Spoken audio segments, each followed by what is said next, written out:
Salut à toi et bienvenue sur la chaîne Parents en équilibre. On parle aujourd'hui du couple et de l'hypersensibilité dans le couple. Juste avant, je t'invite à t'abonner à la chaîne juste en dessous en appuyant sur la cloche. Si tu ne me connais pas, je suis Valentine Magnier, auteure du blog parentenéquilibre.com et coach parental. Donc on parle aujourd'hui de l'hypersensibilité dans le couple. On va plus spécifiquement identifier quelles peuvent être les difficultés qu'on rencontre dans son couple lorsqu'on est hypersensible et je vais te donner des outils pour dépasser ces difficultés et, ma foi, avoir un couple qui dure, un couple serein, un couple dans lequel tu puisses t'épanouir. Alors, c'est vrai que quand on est hypersensible et qu'on est en couple, qu'on est engagé dans une relation, on peut avoir peur de souffrir du décalage dû à notre hypersensibilité. Donc, c'est une peur, une crainte qui est absolument fondée parce que lorsqu'on est hypersensible, lorsqu'on est un papa ou une maman hypersensible, parce que l'hypersensibilité, contrairement à ce qu'on peut penser, elle touche autant les hommes que les femmes, elle touche 20% de la population mondiale. Une des premières caractéristiques quand on est hypersensible, c'est qu'on est hyper émotif. Et parfois, ça peut être une difficulté.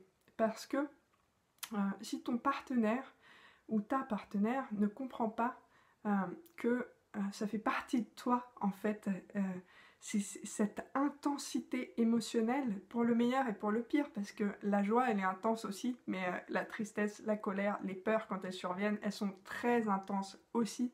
Et donc, ces émotions toujours eh bien, extrêmement développées, extrêmement intenses, qui surviennent parfois de manière tout à fait explosive, peuvent surprendre ton partenaire et il peut ne pas comprendre et trouver que ces réactions émotionnelles sont tout à fait démesurées par rapport à ce qui a pu le déclencher la réaction, la déclencher.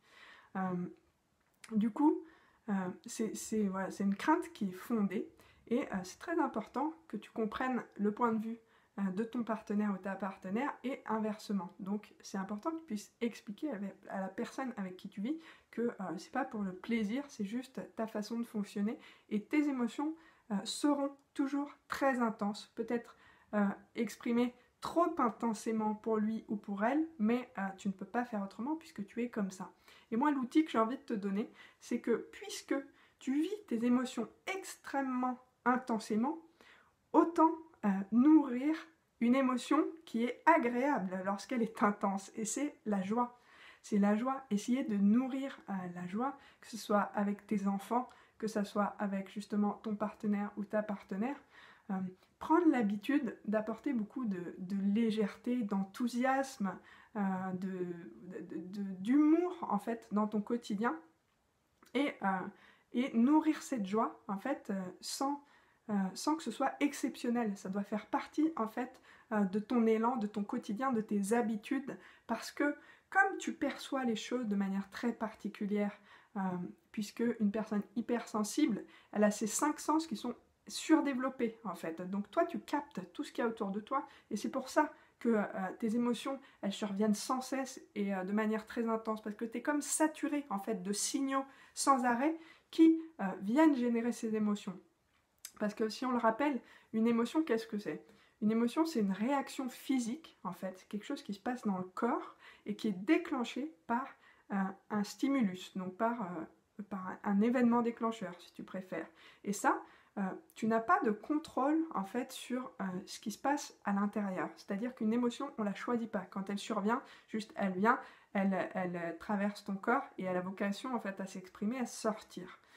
Ce qu'on passe beaucoup de notre temps à faire, c'est plutôt à réprimer et à surtout ne pas laisser sortir l'émotion parce qu'on en a peur, surtout quand on est hypersensible, parce qu'on a peur justement de ces déchaînements et de ne pas être compris par les autres autour de nous, à plus forte raison dans son couple. Donc voilà, les 2 premiers conseils que je vais te donner par rapport à ça, déjà être capable d'en parler, d'expliquer que tu ne fais pas exprès, mais que tu es comme ça à ton conjoint, lui dire que tu comprends aussi, que ça puisse être dérangeant, surprenant, et lui demander ou lui demander, oui, de t'aider à nourrir la joie, en fait, dans votre famille et dans votre couple, à tous les deux. Deuxième difficulté que peut-être tu peux rencontrer dans ta vie de couple, alors c'est à la fois une difficulté et à la fois une force, c'est ta capacité empathique. Quand on est hypersensible, on est tellement confronté à tout plein d'émotions pendant toute sa vie. Dès qu'on est enfant, on ressent tellement intensément les choses qu'on développe une capacité à percevoir chez les autres les émotions. Et ce qui fait que dans ton couple, parfois, tu vas ressentir, sans même que l'autre te l'ait dit, il rentre de sa journée de boulot ou il rentre d'une sortie, il rentre et tu sais qu'il ou elle est en colère. Et c'est pas, il n'y a rien de rationnel là-dedans, juste tu perçois, tu sens, parce que tu as une empathie qui est extrêmement développée. Et ça peut être un problème. Ça peut être un problème en fait si tu prends sur toi les émotions des autres. En gros, si tu fais de ce qui ne t'appartient pas, si tu le prends sur toi, à l'intérieur de toi, et si tu commences à penser pour l'autre, à penser à la place de l'autre, à comment est-ce qu'il pourrait gérer cette émotion, comment est-ce qu'il pourrait réagir, comment est-ce qu'il pourrait s'en sortir, comment est-ce qu'il pourrait aller mieux. En fait, c'est ça le risque quand on est hyper émotif et hyper sensible, c'est que en captant l'émotion des autres, on peut en fait se l'accaparer et au final ne plus parfois arriver à distinguer ce qui t'appartient en tant qu'émotion et ce qui appartient à l'autre. Et surtout quand on est dans une phase de couple peut-être qui est un peu difficile, si on voit que l'autre est en colère, on peut capter cette colère et puis on peut se trouver tout à coup nous aussi en colère parce que l'autre est en colère et qu'on l'a perçu et qu'il ne nous l'a pas dit. Et en fait, c'est un espèce de cercle infernal où il y a un jeu de miroir des émotions entre les deux personnes. Et en fait, nous, vu qu'on n'a pas besoin, quand on est hypersensible, qu'on nous dise les choses, on les perçoit, on les capte, donc on prend tout. Et à un moment, en fait, ça fait trop. Il y a une surcharge et on disjoncte. Donc, le deuxième outil que je veux te donner, c'est pour vraiment parvenir à faire la part des choses entre ce qui t'appartient et ce qui ne t'appartient pas. Il est indispensable que tous les jours, tu aies, même si c'est que 5 minutes, même si c'est que 2 minutes, tu aies un moment pour te recentrer, un moment de calme pour toi. Un moment, en fait, juste où tu puisses te poser et te poser. Donc arrêtez ce moulin de pensée qui va dans tous les sens. Arrêtez de tout capter, tout ce qu'il y a autour de toi, simplement en arrêtant d'avoir des stimuli autour de toi. Et juste voilà, fermer les yeux, te retrouver avec toi-même et puis respirer. Moi, il y a un mouvement que j'aime bien, on va le faire ensemble si tu veux, 1 ou 2 fois. C'est sur l'inspire, je me dis dans la tête le mot calme. Donc inspire, calme. Expire, sourire. Inspire, calme. Expire, sourire. Inspire, calme. Expire, sourire. En fait, ça, tu le fais 4-5 fois. Tu vas voir, ça va te poser. En fait, là, tu es en train de te couper de ce qu'il y a autour de toi. Tu es en train d'entrer dans un mouvement plus introspectif. Et là, en plus, sur ce double mouvement, tu t'apportes du calme, tu en as besoin. Et tu t'apportes du sourire, de la joie. Rappelle-toi, c'était mon premier outil pour justement arriver un petit peu dans cette hyper-émotivité à s'axer sur la joie pour peut-être laisser moins de place à toutes les autres émotions qui pourraient être plus désagréables. Donc, premier outil, nourrir la joie. Deuxième outil, nourrir le calme, l'apaisement, notamment grâce à la respiration, et ça tous les jours. Troisième difficulté que tu peux éventuellement rencontrer dans ta vie de couple, dans ta vie même en général, et dans ta vie de famille, c'est en fait que quand on est hypersensible, justement, comme on capte énormément de choses autour de soi, qu'on a des émotions un petit peu à fleur de peau, que tu as beaucoup de pensées et de connexions qui se font sans cesse entre toutes les choses que tu captes, tu vas avoir des prises de conscience régulières, plus ou moins importantes, mais tu vas te te sentir en fait souvent en train de réfléchir, d'avoir des nouvelles idées, d'aller de l'avant, d'être dans la nouveauté des idées, d'être dans un mouvement d'évolution, de transformation, et ça quasiment tout le temps. Et en fait, ces prises de conscience successives, elles peuvent créer un décalage avec ton partenaire, parce que si lui n'est pas hypersensible, ou d'ailleurs même s'il l'est, vous avancez peut-être pas au même rythme, ou peut-être pas sur les mêmes choses. Et parfois, ça génère de la peur, en fait, aussi bien pour soi, parce qu'on a le sentiment d'avancer dans une direction, d'avoir des prises de conscience, mais on ne se sent pas compris ou entendu par le partenaire. Ou bien, parfois, c'est le partenaire qui a peur, en te voyant, en fait, prendre conscience de certaines choses, te sensibiliser, te passionner pour quelque chose, t'investir pour quelque chose très intensément. Le partenaire, il a l'impression en fait d'être laissé sur le bord de la route, que toi tu es en train d'avancer et que lui, tu l'as oublié sur l'aire d'autoroute, tu vois. Et en fait, tout ça, ça revient à un seul mot, c'est en fait un décalage en termes de rythme, en termes d'avancée, en termes de direction. Et c'est vrai que il y a certaines personnes hypersensibles, leur façon de se protéger face à ça, c'est de se lisser en fait. Qu'est-ce que je veux dire par se lisser? C'est-à-dire, en fait, elles vont pas forcément exprimer leur prise de conscience et surtout, elles vont les faire taire au maximum pour éviter d'être en décalage avec les personnes autour d'elles.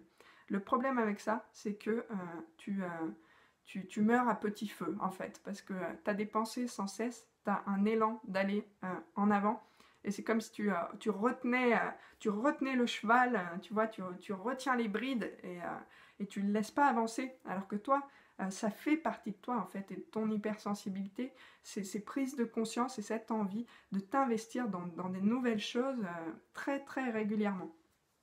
Et donc ça, encore une fois, c'est quelque chose que tu peux expliquer à ton partenaire ou ta partenaire, et puis lui expliquer que c'est pas parce que toi t'en as besoin que tu l'oublies, et que justement, lui ou elle, s'il est à côté de toi, et il t'apporte de la stabilité aussi, et c'est quelque chose dont tu as besoin, parce que toi, t'es dans le mouvement, t'es dans la captation de plein de choses tout le temps, mais tu as aussi besoin de cette personne stable à côté de toi, donc il faut lui expliquer que même si toi t'es en mouvement, tu n'oublies pas qu'il ou elle est là, et tu as besoin de lui, et ça c'est important de lui dire, et partage aussi, en fait, partage tes intuitions, tes prises de conscience, voilà, partage tes avancées au maximum, et si c'est pas compris ou entendu par l'autre, continue à partager, continue à essayer d'établir du lien en fait entre vous deux, parce que n'oublions pas que une relation amoureuse, c'est une relation avant tout, et une relation c'est un lien entre deux personnes, donc ce lien il faut euh, on peut prendre l'image je sais pas, d'une écharpe, d'une étoffe, de quelque chose qui relie les deux personnes. Il faut sans cesse en prendre soin, de se retricoter, défaire les mailles, défaire les nœuds. Les nœuds, c'est les tensions qu'il peut y avoir, les blessures, ça déchire, il faut rafistoler, il faut en prendre soin, il faut laver cette écharpe, il faut très régulièrement l'étendre pour la laisser se déployer et entretenir ce lien entre les deux personnes. Donc mon troisième outil, c'est vraiment par rapport à ta prise de conscience, à tes prises de conscience et au décalage que ça peut créer, de nourrir aussi ton intuition, et de sans cesse te poser la question pour éviter aussi de te lisser et de mourir à petit feu parce que tu veux te conformer à ce qu'il y a autour de toi. Déjà, qui je suis, et est-ce que les personnes autour de moi, est-ce qu'il y a des personnes ou des éléments autour de moi qui sont toxiques, c'est-à-dire qui ne me nourrissent pas, qui ne me permettent pas d'aller de l'avant, qui me retiennent, alors que moi, c'est mon élan, c'est qui je suis d'aller en avant. Est-ce qu'il y a déjà des éléments ou des choses qui te retiennent, qui te rendent malheureux, des éléments dans la vie de couple, est-ce que c'est le partenaire en lui-même qui peut être toxique pour toi, c'est quelque chose qui arrive, ou est-ce que au final il peut y avoir des choses sinon extérieures, comme par exemple les infos des médias, parfois pour des personnes hypersensibles, c'est trop en fait, d'avoir sans cesse la radio, la télé, l'ordi, et toutes ces informations qui viennent sur voilà, les événements qu'il peut y avoir dans le monde, dans la société, et qui sont rarement bien positifs. Et ça, pour une personne hypersensible, par exemple, ça fait beaucoup, parce qu'on prend sur nous, on capte tout. Donc déjà, ça, c'est un élément toxique que je te conseille d'enlever. Et tu peux te demander c'est quoi le rapport avec mon couple. C'est juste que ça va t'enlever de la surcharge et donc tu vas pouvoir mettre ton énergie dans la construction de quelque chose avec ton partenaire plutôt que de la mettre à te défendre des informations et des agressions extérieures. Donc c'est dans ce sens-là que je te parle d'intuition en fait.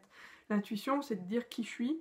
Je suis entre autres choses, je suis une personne hypersensible, j'en tiens compte dans ma façon de vivre, dans mes habitudes, dans mes choix, dans comment je m'entoure et comment je construis justement ma vie de couple et ma vie de famille.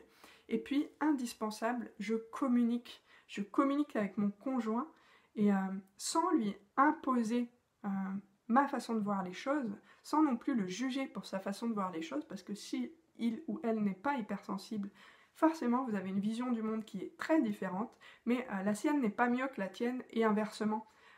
Parfois, il suffit simplement de s'expliquer. Tu vois, dans ta situation, ben, moi je ressens ça. Et toi?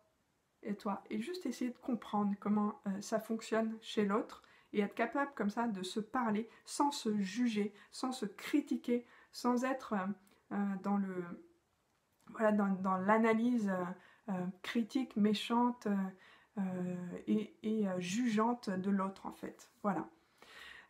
Donc si on récapitule, je t'ai parlé de 3 outils qui sont vraiment spécifiques à ton hypersensibilité et à ta construction de couple, à ta construction de vie de famille.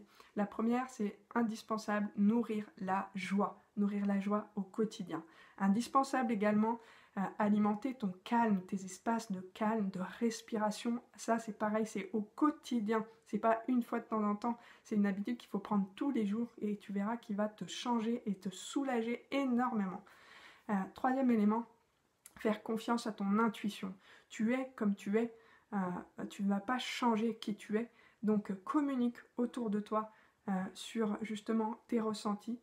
Essaye d'entretenir ce lien avec ton partenaire et même si vous êtes très différents, voilà, cherche à comprendre, tu as une capacité d'empathie, donc cherche à le comprendre, à comprendre comment il fonctionne et cherche à lui expliquer comment toi tu fonctionnes pour voir où est-ce que vous pouvez vous rencontrer. Voilà, j'espère que cette vidéo a été utile pour toi. Je t'invite à visiter également le blog parensenéquilibre.com. Il y a pas mal d'articles sur les émotions, sur la communication, sur la vie avec tes enfants, sur la vie de couple, sur ton développement personnel. Tu verras, il y en a un petit peu pour tous les goûts. Donc je t'invite à me rendre visite et à très bientôt sur le blog du coup. Ciao ciao, prends soin de toi.